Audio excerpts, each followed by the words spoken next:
Hello दोस्तों, जो कि हमारे टेक्निकल बेसिक नॉलेज में आप लोगों का हार्दिक स्वागत है। बच्चों, आज हम पढ़ने वाले हैं मोशन यानी गति, जिसे बोलते हैं गति या गति अवस्था। बच्चों, संदर्भ बिंदु क्या होता है? बच्चों, तो संदर्भ बिंदु वह बिंदु जिसके सापेक्ष किसी वस्तु की स्थिति निर्धारित की जाती है, तो उसे संदर्भ बिंदु कहते हैं। ठीक है ना बच्चों? हाँ, ठीक है ना। अब आते हैं गति या गति अवस्था, यानी बच्चों जिसे बोलते हैं इंग्लिश में हम मोशन।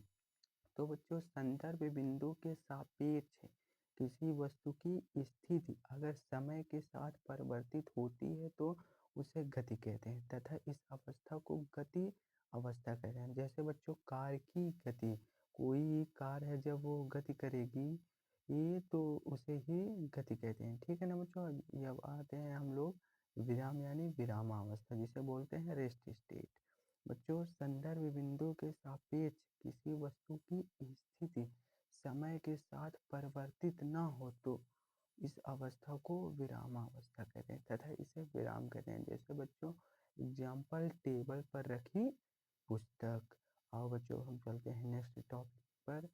हाँ, तो हमारा नेक्स्ट टॉपिक है बच्चों दूरी, यानी जिसे इंग्लिश में बोलते हैं हम लोग बच्चों डिस्टेंस, यानी किसी वस्तु द्वारा तय किए गए मार्ग की लंबाई को दूरी कहते हैं। मान लेते हैं दोस्तों, कोई वस्तु है, ये यहाँ से यहाँ तक गति करेगी तो इसी को क्या बोलते हैं बच्चों? दूरी। मान लेते हैं इसकी दूरी 5 सेंटीमीटर है, तो यहाँ से यहाँ तक चलेगी तो इसकी दूरी कितनी होगी बच्चों? 5 सेंटीमीटर। और बच्चों, हम आप लोगों को ये भी बता दें कि दूरी एक अदिश राशि होती है। क्या होती है? दूरी एक अदिश राशि होती है। इसका मात्रक होता है बच्चों मीटर होते हैं, इसका एसआई मात्रक मीटर होता है। हाँ बच्चों, एसआई का मतलब जान लो, वो international system, international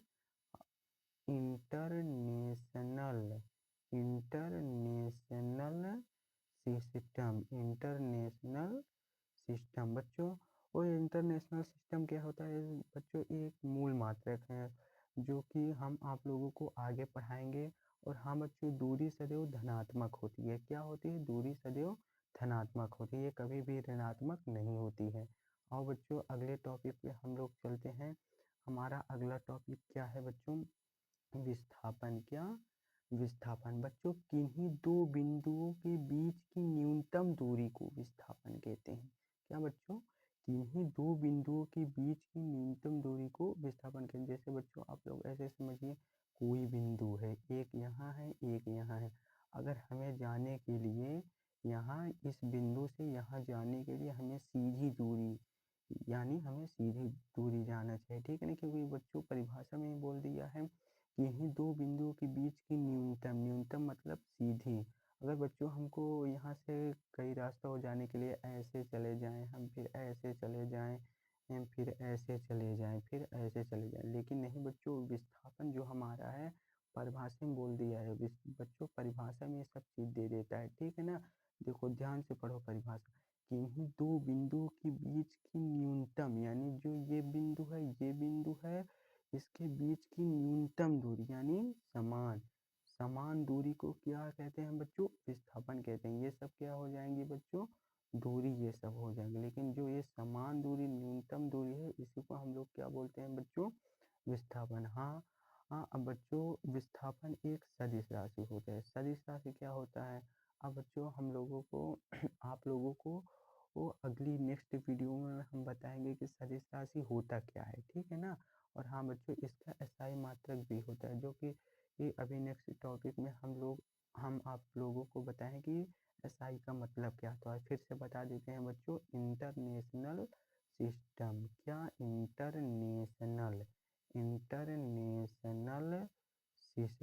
international system. हाँ, और दोस्तों, ये हमारा तीसरा है, यह धनात्मक, ऋणात्मक हो वह शून्य हो सकता है। कोई ज़रूरी नहीं है कि यह धनात्मक ही ऋणात्मक ही हो या शून्य है, कुछ भी हो सकता है। ठीक है ना दोस्तों, विस्थापन हमारा कुछ भी हो सकता है। इसी के साथ हमारे टेक्निकल बेसिक नॉलेज में आपका हार्दिक स्वागत है।